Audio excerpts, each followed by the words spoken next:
Je suis à l'état civil Quasio Afoué Florence et dans le milieu artistique, c'est Floppy Mendoza. Je suis artiste conteuse professionnelle.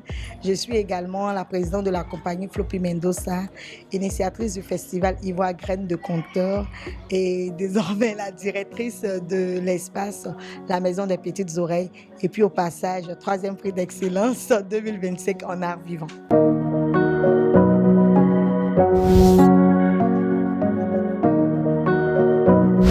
La Maison des Petites Oreilles, pour dire, c'est un espace qui sera consacré aux enfants parce que l'appellation Les Petites Oreilles, c'est un code entre nous les conteurs quand on raconte des histoires et qu'il y a des enfants qui sont là, on dit on fait attention aux petites oreilles. J'ai trouvé cela très très mignon et puis j'ai décidé de porter ce nom-là sur l'espace. Donc c'est un espace qui est dédié à l'art du conte, qui est dédié également à la lecture et aussi à la musique parce qu'on sait que la musique accompagne le conte également.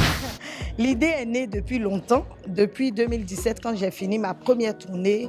Je me suis dit qu'avec ce que j'avais comme expérience et puis le travail que je faisais avec les enfants, je me devais d'avoir un espace parce que quand je finissais par exemple Ivoire Graines de Conteur, après c'était fini, on attendait encore les autres années. Donc depuis 2017, j'avais l'idée depuis Yopougon, mais je n'avais pas encore trouvé un espace et tout jusqu'à ce que, bon, on s'est dit, Dieu dit, quand c'est le moment, c'est le moment. Et puis on a eu ce petit endroit très mignon.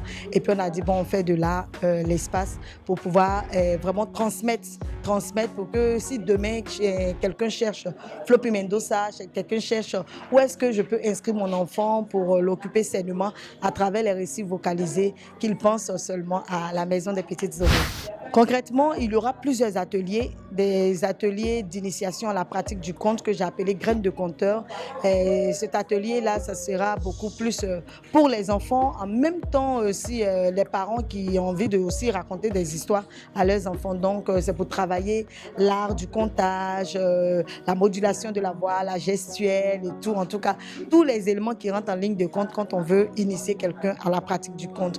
Il y aura l'atelier aussi Clico, créer un livre d'histoire à partir des couleurs, comment développer l'imaginaire des enfants avec l'élément déclencheur qui est la couleur, trouver des mots et puis écrire une histoire avec tous ces mots à l'intérieur. Donc ça permet aux enfants de développer leur imaginaire, de pouvoir structurer un récit et à la fin de Clico, ce qui est intéressant, c'est que les histoires seront dans un cahier qu'ils vont fabriquer de façon manuelle et puis ils iront à la maison avec ce cahier. Donc après ça, il y a les ateliers spectacles, des spectacles qui seront pour les enfants à partir de 2 ans. Donc, on va faire une programmation pour les tout petits de 2 à 5 ans. Et puis après 5 ans jusqu'à 10 ans, il y aura des programmations. Il y aura aussi le Ngoa Soa, qui est le Kamishibai africain, qui va permettre aux enfants de pouvoir créer leur histoire à partir d'un canevas que je vais leur donner. Ils vont créer leur propre récit, ils vont illustrer et après, maintenant, je vais leur montrer comment jouer en utilisant des planches pour les faire défiler dans un castelet. Et puis maintenant, pour terminer l'atelier de musique, on va les initier à la pratique du piano, donner les bases du piano, de la guitare. Voilà, c'est un peu ces différents ateliers. Quand on voit Tata Floppy devant, il y a toute une machine qui est derrière. Donc j'ai mon équipe et puis avec l'équipe, mais on travaille déjà sur les différents ateliers et tout. Eux-mêmes, ils sont en atelier d'abord et puis après aussi, ils peuvent animer les ateliers parce que l'idée derrière, c'est que si aujourd'hui Tata Floppy est occupée, elle est en tournée et tout, il faut que la maison des petites oreilles continue de bouger, de marcher. Donc il faut des gens qui vont...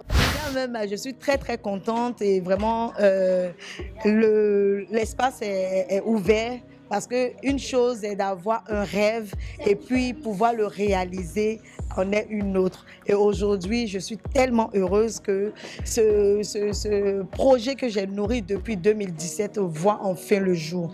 Donc, je dis simplement aux parents, aux enfants, vous avez désormais votre maison.